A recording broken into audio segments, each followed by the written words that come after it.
Welcome friends, मैं राकेश शर्मा अपने channel एम्प्रांस में आपका बहुत बहुत स्वागत करता हूं। दोस्तों, ऐसा नहीं है कि ईश्वर हमें मौका नहीं देता या वो हमें समझाता नहीं है।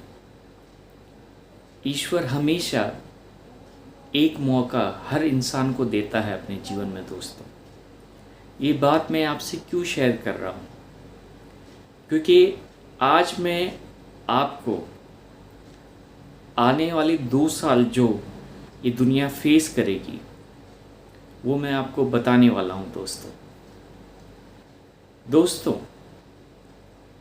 अगर आप हिस्ट्री उठा के देखते हैं तो इस वर्ल्ड में हमेशा एक 28 इयर्स की साइकिल आती है।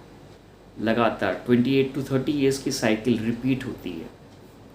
आप बैकलॉग में जाके चेक कर सकते हैं। जब इस वर्ल्ड पे कोई ना कोई संकट आता है, कोई ना कोई बड़ा संकट आता है दोस्तों, और जिसमें बहुत सारा डिज़ास्टर हम मानवता को देखना पड़ता है।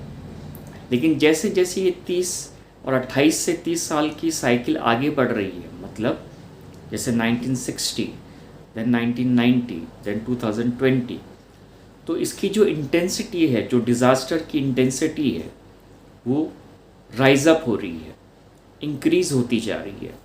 अब ये जो 28 साल या 30 साल की साइकिल का जिक्र मैंने किया है, ये एक्चुअली ये साइकिल किससे एक्टिवेट होती है, कौन इसे एक्टिवेट करता है? दोस्तों, जब भी शनि देव मकर राशि में आते हैं, जब भी शनि देव मकर राशि में आते हैं, तो ये जो वर्ल्ड है वो एक चेंज से गुज़रता है, एक ट्रांसफॉर्मेशन से गुज़रता है, और बहुत सारे इवेंट्स हम वर्ल्ड स्टेज पर विटनेस करते हैं। 10th हाउस किसका होता है? 10th हाउस रिप्रेजेंट करता है वर्ल्ड को, वर्ल्ड इवेंट्स को, अथॉरिटी को, गवर्नमेंट को। ये सारी की सारी चीज़ें 10th हाउस से रिलेटेड है। और सैटर्न किसको रिप्रेजेंट करता है? सैटर्न रिप्रेजेंट करता है पब्लिक को, कॉमन पीपल को। इसका अर्थ ये है, जब भी शनि देव मकर राशि में आते हैं, और शनि देव मकर राशि में हर 27.5 साल से 28 साल के बाद आते हैं, तो ये जो इवेंट्स है वो इस वर्ल्ड को फेस करना पड़ता है, गवर्नमेंट को भी फेस करना पड़ता है, और क्योंकि सैटर्न रिप्रेजेंटेशन है पब्लिक का, तो पब्लिक को भी फेस करना पड़ता है। और अभी सैटर्न मकर राशि में ही है, और शनिदेव मकर राशि में आए थे पिछले साल जनवरी 2020 में, और ये मकर राशि में रहेंगे जनवरी 2023 तक। मतलब अभी हम अप्रैल 2021 में हैं, और हमारे पास करीब 21 से 22 महीने और बचे हैं जब इसका जो अफेक्ट है इस वर्ल्ड को और हम लोगों को फेस करना पड़ेगा। हम इस सच्चाई से चाहे हम रूबरू हो या नहीं हो, लेकिन ये फैक्ट है। मैं जो भी बातें कर रहा हूँ वो फैक्ट बेसिस पे कर रहा हूँ। आप चाहें तो पिछले रिकॉर्ड जाके चेक कर सकते हैं कि जब भी शनिदेव मकर राशि में आता है तो ये वर्ल्ड को और पब्लिक को खास करके वो किस तरह से अफेक्ट करता है। अब दोस्तों, बात फ्यूचर की करते हैं। अप्रैल 2021 में मैं वीडियो रिकॉर्ड कर रहा हूँ, और मैं आपको टाइम फ्रेम दे रहा हूँ जनवरी 2023 तक का। ये जो 21 या 22 महीने हैं दोस्तों, ये बहुत ही ड्रास्टिक 22 महीने हैं। इसमें जो इंटेंसिटी है वो बहुत हाई वाइब्रेशन पे रहेगी, बहुत इंक्रीज़ होती जा रही है इंटेंसिटी। आज हम जो सिचुएशन फेस कर रहे हैं कोरोना वायरस की, आप यकीन मानिए कि इसके अलावा भी कुछ बहुत सारी चीज़ें आने वाले समय में इस दुनिया को फेस करना पड़ सकता है। ये जो आने वाले 2 साल हैं दोस्तों, वो एक बहुत ही कैओटिक 2 साल हैं इस दुनिया के लिए और हम सब लोगों के लिए।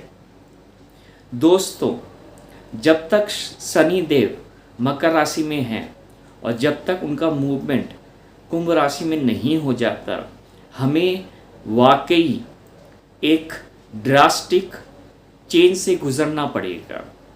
वर्ल्ड स्टेज पर हमें बहुत सारी चीज़ों को फेस करना पड़ेगा। अब मैं कुछ चीज़ें आपको बता रहा हूँ, जैसे अभी हम वायरस से जूझ रहे हैं, लेकिन आने वाले समय में वायरस के साथ साथ कुछ और चीज़ें डेवलप हो सकती हैं, जैसे natural disaster, storm, tsunami, earthquakes, economic slow down या इकोनॉमिक ब्रेकडाउन, वॉर।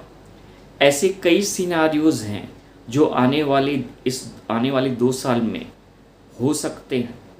मुझे कतई खुशी नहीं है कि ये सारी चीज़ें हो, बिल्कुल खुशी नहीं है इस चीज़ की दोस्तों। मैं चाहता हूँ कि ये जो चीज़ें मुझे आभास हो रही हैं वो बिल्कुल नहीं हो। सबसे पहले तो ये जान ले आप, मेरा कतई ये उद्देश्य नहीं है कि ये सारी चीज़ें घटित हों आने वाले 2 साल में, लेकिन ये क्यों घटित होगी उसके पीछे एक बहुत बड़ा तर्क है, एक बहुत बड़ी रीजनिंग है।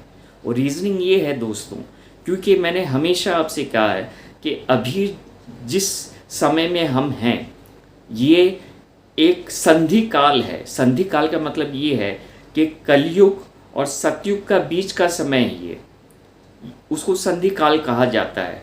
जब रात ख़त्म होने वाली हो और सुबह होने वाली है, तो वो जो बीच का पीरियड होता है, जब ना रात रहती है ना सुबह रहती है, उसी तरह हम उस स्टेज में हैं टाइम के, जब हम एक जर्नी को कंप्लीट करके एक नए युग की ओर प्रवेश कर रहे हैं। अब ये जो 2 साल है, इसमें बहुत सारे ट्रांसफॉर्मेशन से हमें गुजरना पड़ेगा, बहुत सारी अवेकनिंग से हमें गुजरना पड़ेगा, बहुत सारी रियलिटी से हमें गुजरना पड़ेगा। और इस वर्ल्ड को तैयार होना चाहिए। अब इस वर्ल्ड को प्रिपेयर अपने आप को करना पड़ेगा। हमें खतरा किससे है? हमें खतरा किससे है दोस्तों? मैं आज आपसे पूछना चाहता हूँ। जब एक इंसान ही इंसान का दुश्मन बन जाएगा तो फिर उसको ज़रूरत ही क्या है किसी और चीज़ की? जब तक हम इस सोच से ऊपर नहीं उठेंगे कि आज हर देश को, हर समुदाय को, हर रिलीजन को एक साथ मिलके इन चुनौतियों का सामना करना पड़ेगा, तब तक हम अपनी लाइफ में कुछ नया अच्छा अचीव नहीं कर सकते दोस्तों। जब तक हम एक दूसरे के रक्षक नहीं बनेंगे तब तक हमें इन सारी परिस्थितियों से गुजरना पड़ेगा दोस्तों।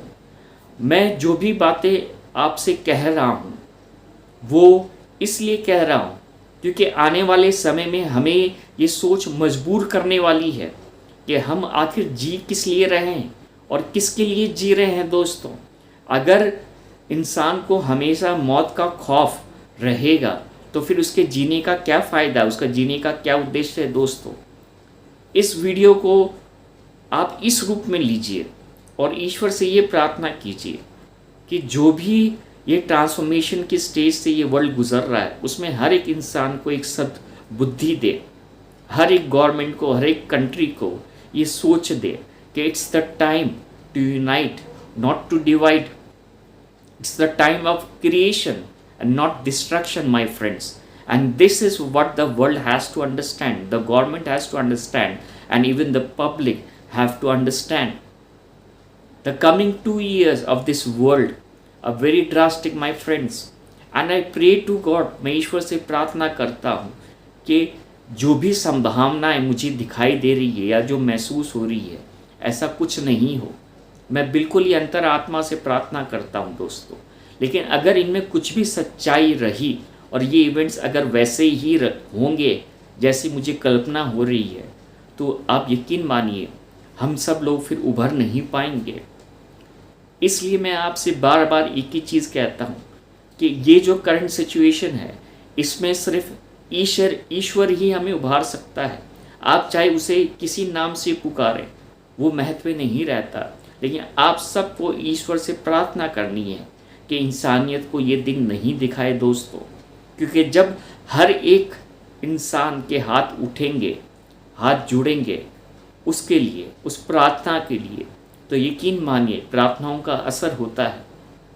प्रार्थनाओं का बिल्कुल असर होता है दोस्तों, क्योंकि प्रार्थना से बहुत कुछ ऐसी स्थिति से हम बच सकते हैं जो इस मानवता के लिए बिल्कुल सही नहीं है दोस्तों। So my friends, the coming 2 years are very challenging for this entire world. And believe me, my friends, only God can protect us in these tough times what we are moving in actually, and nobody else other than Him. He is the ultimate savior of this world, of the human race. It's a time humanity should unite rather than dividing themselves on the basis of, you know what I mean to say. Thank you very much, my friends, for watching this video.